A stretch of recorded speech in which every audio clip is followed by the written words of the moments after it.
Hello, this is the High Cross One, and today we have nature.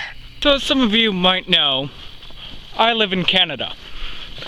And in Canada we have plenty of things, including winters, which leads me to today.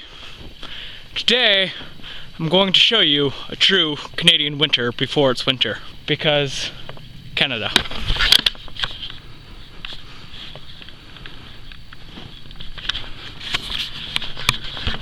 Now, as you can see by the plentiful forest around me, that I am in the wilderness.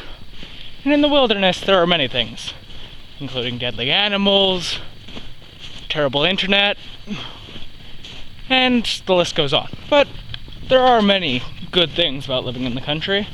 Some of them maybe you have to look for.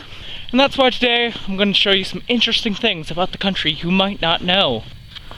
For example, this tree, it could be thousands of years old, you just don't know it yet. But I have a way of testing it. Just watch.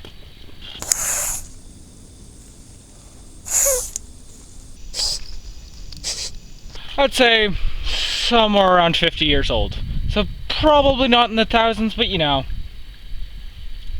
it's still a tree. Now, to continue on, there's also, besides the great things about the country and the bad things, there's a difference between Canadian country and normal country.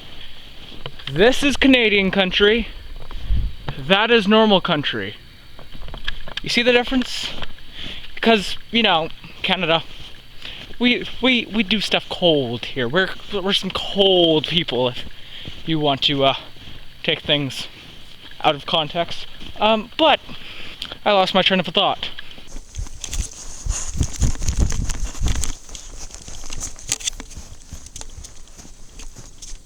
But here we see something interesting, because this tree right here, see it? See the tree? Yes. This tree is probably not chewed down by a beaver, but Canada is well known for its beavers. The foundation of our country was founded on beavers, so you know, those little buggers to make the moolah. I don't hunt. Do you hunt? It's not very interesting. So as we continue down on our nature walk, we start to see something a bit different, a bit more bushy. I'm not quite sure if that's the word I would use normally, but you know, we're reaching our next destination, which is an interesting sight, because along with Canadian snow, there comes Canadian weather. And now I'm not saying it's a big country with any bad weather like hurricanes or tornadoes or anything, but there can be some devastating repercussions from our weather. I'll show you. You see, behind me we have a perfect example of weather in Canada. This is the bottom of a tree. Now, there's many ways a tree can fall down.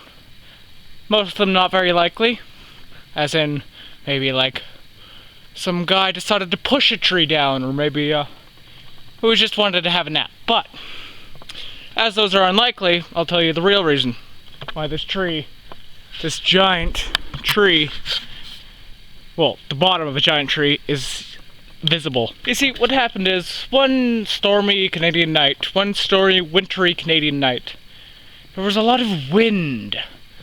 And when a wind starts to blow against a tree, it sways.